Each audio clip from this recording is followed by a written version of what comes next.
Hai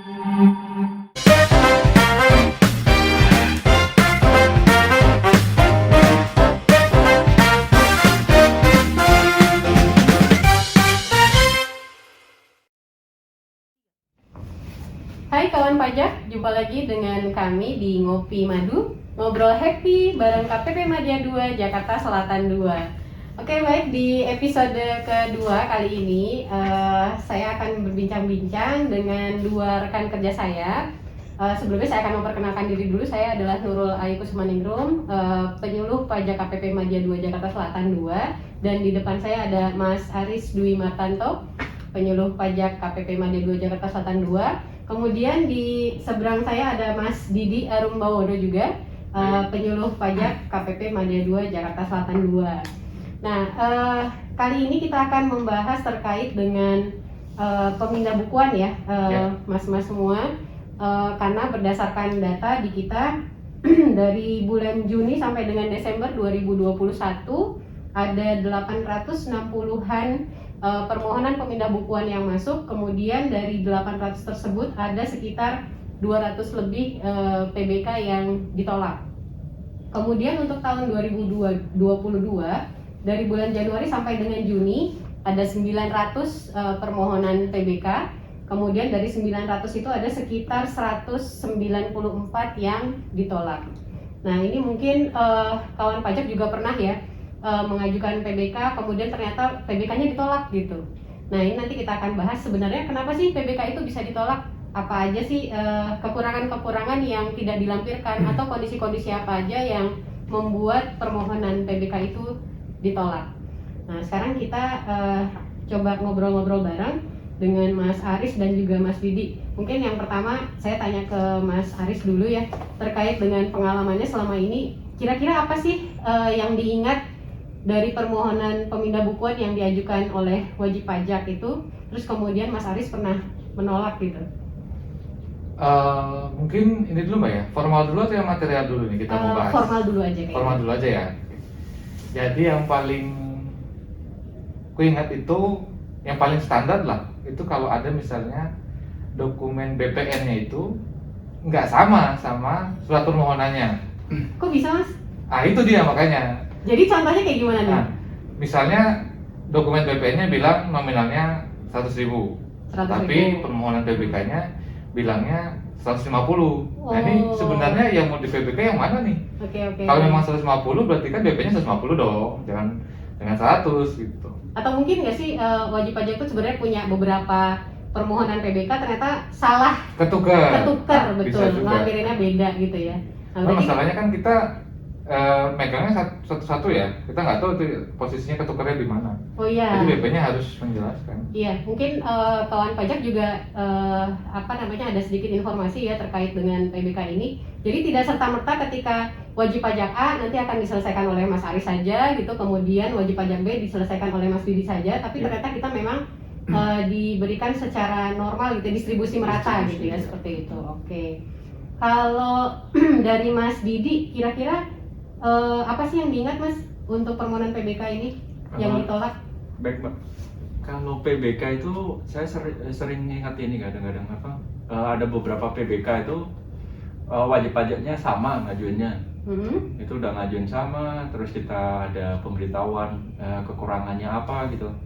Katakanlah tadi belum ditandatangani oleh pengurus, atau pengurus itu yang kayak gimana sih Mas?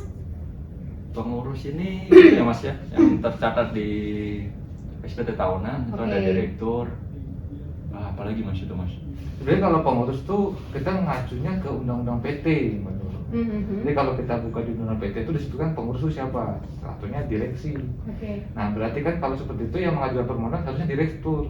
Nah, permasalahannya kadang yang ngajuin itu manajer atau mungkin staf akuntingnya, tapi sebenarnya bisa juga kalau mereka punya surat kuasa dan sudah submit surat kuasanya. Permasalahannya nggak dilampirin, terus tiba-tiba mereka ngajukan begitu aja. Nah.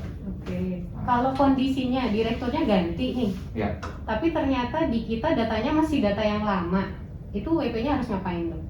Direkturnya ganti, maksudnya pas permohonannya diajukan tahun 2022 misalnya, tapi data kita terakhir 2021. Betul. WP sebenarnya bisa menyampaikan salinan akta perubahan, karena seharusnya direksi bisa tanda tangan kalau sudah ada aktanya, akta perubahannya. Nah, itu mungkin sudah jadi, tapi karena SPT tahunannya belum dilapor, data kita nggak ada, berbeda. Betul. Nah, itu bisa dilampirin fotokopi akta perubahan. Berarti salinannya itu dilampirkan di permohonan PBK-nya? Di permohonan PBK-nya. Atau secara terpisah? Di permohonan PBK-nya bisa. Di permohonan PBK-nya, oke, baik.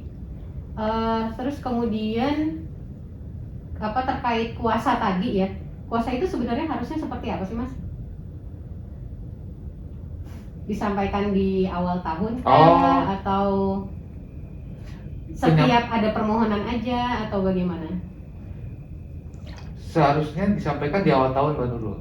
Jadi posisinya setiap awal tahun itu kuasa menyampaikan bahwa dia akan menjadi kuasa itu untuk tahun pajak apa, jenis pajaknya apa tuh disampaikan di awal tahun. Jadi satu kali disampaikan, nanti tinggal melampirkan fotokopinya, sudah menyampaikan fotokopi BPS-nya, fotokopi surat kuasanya. Jadi setiap mengajukan permohonan PBK, karena bisa jadi petugasnya, karena sekarang kan belum digitalis ya, jadi petugasnya berkasnya masih fisik. Jadi kalau setiap permohonan PBK masuk tanda tangan bukan direktur, bisa jadi kan sebenarnya dia udah nyampein surat kuasa nih, tapi di permohonan di Januari misalnya. Nah, posisinya dilampirin aja fotokopinya setiap ngajuin permohonan PBK, kalau memang bukan direktur yang ngajuin. Oke. Terus kalau Mas Didi, kan kadang ya ada WP yang salah bayar, NPWP-nya beda. Maksudnya dipindah bukukan ke NPWP yang berbeda dengan yang penyetor nih. Nah, kira-kira ada syarat tambahan apa sih untuk PBK yang seperti itu? Baik, itu ini ya, NPWP tadi berbeda ya. Itu ada syarat tambahnya itu fotokopi ya, Mbak ya. Fotokopi KTP. Oke, KTP dari, kalau misalnya dia badan berarti fotokopi dari pengurusnya ya? Iya, Mbak. Itu perlu ini nggak sih, Mas? Kayak fotokopi NPWP lawan transaksinya gitu? Kalau di PMK 242-nya itu kalau ada beda NPWP, itu yang disyaratkan fotokopi KTP. Bukan KTP, fotokopi identitas wakil. Nah, wakil ini kan ada dua nih. Bisa jadi dia orang WNI, bisa jadi WNA. Nah, kalau WNI itu dilampirinnya berarti identitasnya KTP, kalau WNA dia paspor, fotokopi paspor. Kalau kitas segala itu bisa itu, Mas? Kitas itu izin tinggal, Mas. Izin tinggal. Jadi yang kita pakai itu paspor. Ini lah identitas resmi lah ya. Resminya paspor WNA. Oke. Terus kemudian kalau terkait dengan formal tadi, kayaknya pernah juga ada permohonan terkait dengan PBK impor ya, kalau nggak salah. Oh, terkait pajak impor PDRI ya. Nah, itu gimana? Ada ketentuan khusus, Mas Didi atau Mas Aris yang mau jawab? Oh, jadi begini, Pak. PDRI itu kan sebenarnya kalau dulu kita lihat sejarah itu dia pakai SSPCP, Mbak, sebenarnya. Cuman kalau sekarang itu kan bisa menggunakan BPN-nya aja, tapi ada lampiran tambahannya itu syaratnya asli dokumen PIB-nya, dokumen impornya. Nah, aslinya tuh yang kayak apa sih? Nah, itu. Jadi banyak wajib pajak sudah melampirkan semua, termasuk PIB-nya. Nah, masalahnya yang bisa kita bilang asli atau enggak asli itu waktu kami konfirmasi ke Bea Cukai, itu gimana sih bedain kok nggak ada PIB aslinya, kok nggak ada tanda tangannya waktu itu. Ternyata yang dimaksud asli itu kalau sudah ada nomor pendaftaran. Jadi yang wajib pajak kenal tuh baru nomor aju biasanya. Aju kan panjang. Nah, itu baru aju tapi belum tentu didaftarkan. Kalau sudah dapat pendaftaran berarti udah di-approve sama Bea Cukai. Gitu. Nah, itulah yang dianggap asli. Nah, jadi walaupun salinannya seperti fotokopian, selama sudah ada nomor pendaftarannya itu sudah dianggap asli karena bisa kita konfirmasi di aplikasinya Bea Cukai. Kita kan sudah pertukaran datanya dengan Bea Cukai, jadi kita bisa konfirmasi ke sana. Gitu. Oke, kawan pajak mungkin harus di underline gitu ya, terkait dengan pajak impor ini harus melampirkan asli PIB yang sudah ada nomor pendaftarannya. Oke. Mungkin ada yang masih diingat lagi terkait dengan penolakan formal ini, kira-kira apa sih sebab-sebabnya, atau tadi sudah semua kita bahas? Kira-kira ada lagi nggak yang lain? Kalau misalnya nih, pemindahan dilakukan oleh WPA misalnya, tapi yang ngajuin WP-nya B misalnya, itu bisa nggak sih kalau kayak gitu? Tergantung Mbak. Gimana? Yang nyetor siapa? Oke, berarti yang dilihat yang penyetornya Iya, ya. penyetornya. Kalau misalnya diajukan oleh bukan penyetor, berarti ditolak. Ditolak. Karena ketentuannya PBK diajukan oleh penyetor. Ini sering terjadi tuh Mas, apa kalau bukan penyetor, tadi kan koordinasinya dua pihak tuh kadang-kadang, katakanlah tadi apa namanya, yang pemungut gitu kan, itu kadang-kadang kan ngajuin tanpa sepengetahuan si ini, sepengetahuan yang dipungut nih. Sering banget kan itu kita ya, saya sih sering banget terima itu. Jadi itu kan ada syarat tambahan ya, surat pernyataan sudah menerima pengembalian, terus tidak mengajukan pemindahan bukuan ke KPP terdaftarnya. Itu sering banget saya. Mungkin kayak contohnya PPh pasal 23 atas jasa gitu ya. Iya, betul. Jadi ternyata ketika dilakukan pembetulan itu ada bukti potong yang dibatalkan misalnya, berarti itu harus dilampiri dengan surat pernyataan dari lawan transaksinya yang memang dilakukan pembetulan atau pembatalan itu tadi gitu ya. Berarti banyak juga ya kasus di KPP kita ini yang terkait dengan PPh pasal 23 atas jasa tadi ya. Kondisinya seperti itu. Oke, itu tadi terkait dengan penolakan formal. Kemudian kita bahas selanjutnya mengenai penolakan material nih. Kalau formal tadi mungkin kan begitu lihat permohonan udah kelihatan ada yang salah, jadi kita nggak melakukan penelitian lebih lanjut gitu ya, langsung dikembalikan. Nah, terus kemudian kalau secara material berarti secara formal ini sudah terpenuhi nih kawan pajak. Tapi ternyata begitu dicek, oh ada yang tidak terpenuhi nih syaratnya gitu. Kalau Mas Didi kira-kira apa sih yang paling Mas Didi ingat nih dari sekian ratus PBK yang Mas Didi kerjakan selama ada di KPP Madya 2 Jakarta Selatan 2? Kira-kira permasalahan apa yang paling signifikan gitu? Material.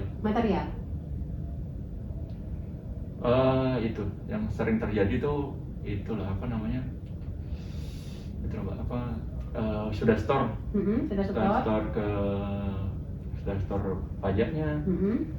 Terus dia mengajukan PBK, tapi PBK-nya itu belum, bukan PBK-nya, SPT-nya itu belum dibetulkan. Registernya itu sudah dilapor di situ, tapi dia mengajukan dulu. Iya.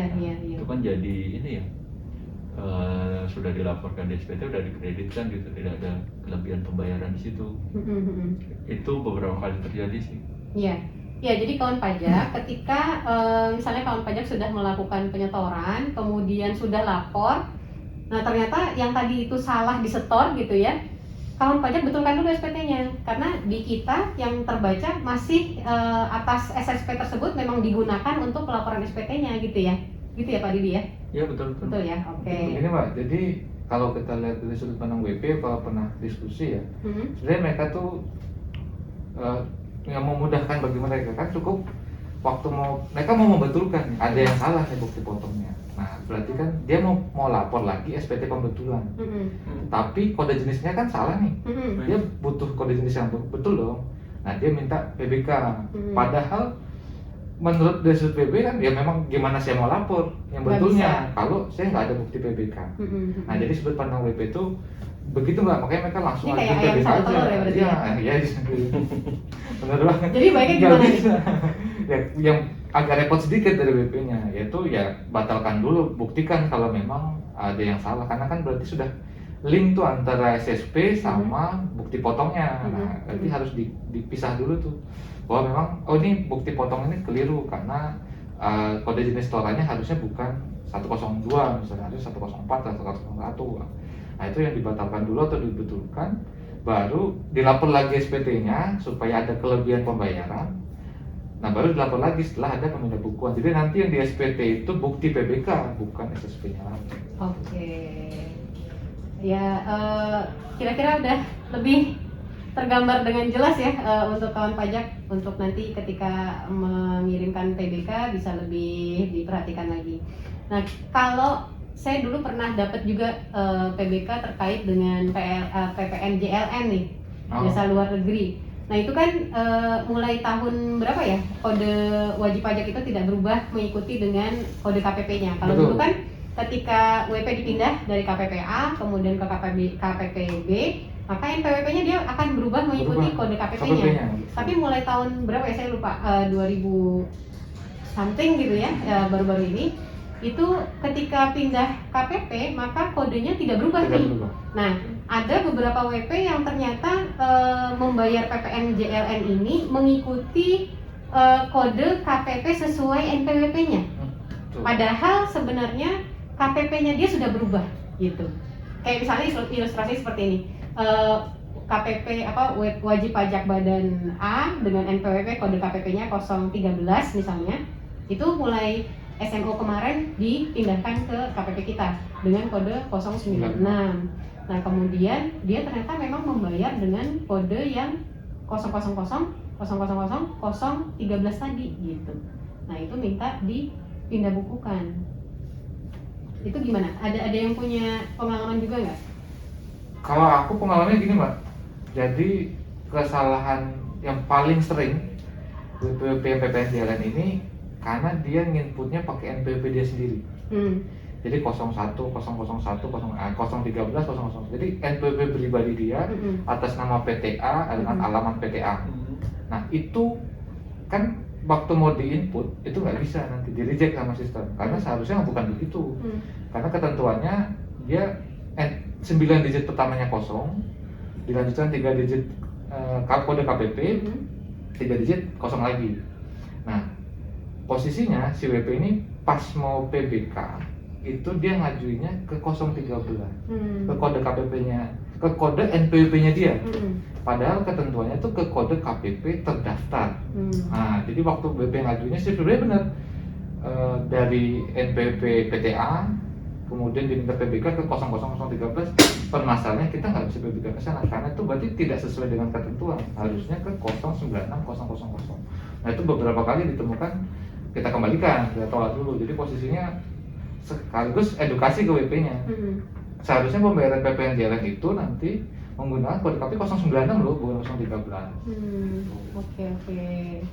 Nah mungkin dari sekian banyak penyebab-penyebab nih ya, kan memang wajib pajak itu punya kebutuhan atas SSP tersebut gitu ya. Jadi memang pengen banget ini SSP-nya dipindah bukukan gitu.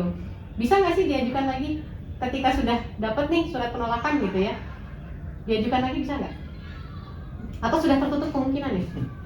Ya bisa diajukan selama memang belum dikreditkan, ya bisa diajukan. Bisa ya, oke. Jadi kawan pajak tetap bisa bahkan mengajukan PBK ya. Itu biasanya di penolakannya kan ada itu, sebenarnya ikutin aja di penolakannya itu apa yang kurang itu dilengkapi, itu bisa diajukan lagi ya. Iya, mungkin itu juga ya kawan pajak. Jadi di surat penolakan yang kita terbitkan itu biasanya memang sudah diinformasikan ya apa saja kekurangan-kekurangan yang kawan pajak belum lampirkan di sana, sehingga bisa terinfo untuk kembali diajukan ulang gitu ya. Mungkin tadi ada satu yang terlewat tadi ya, terkait dengan PBK yang di PBK-kan lagi. Oh, PBK disebut PBK ya. Betul. Itu ada nggak syarat tambahan? Oh, itu Mbak, asli bukti PBK. Kalau misalnya nih ternyata WP-nya udah lama dapat PBK-nya, udah tahun kapan gitu ya, ternyata dia nggak punya nih PBK aslinya nggak punya, itu harus bagaimana? Kendalanya karena di ketentuannya kan begitu ya Mas Didi ya. Posisinya masih bunyinya asli bukti PBK. Beda kalau BPN tuh disebutnya dokumen BPN. Jadi termasuk salinan fotokopinya tuh bisa dipergunakan. Nah, sedangkan di permohonan PBK itu masih bunyinya asli bukti PBK. Nah, itu memang jadi kendala buat kita juga karena kalau memang PBK-nya lama. Tapi kalau sebenarnya kita cek seharusnya WP-nya juga PBK-nya jangan terlalu lama juga karena kan kita ada daluarsa juga yang baru 5 tahun. Jadi memang ada kewajiban WP untuk menyimpan dokumen perpajakan itu sampai dengan 5 tahun. Jadi sebenarnya harusnya disimpan di PBK.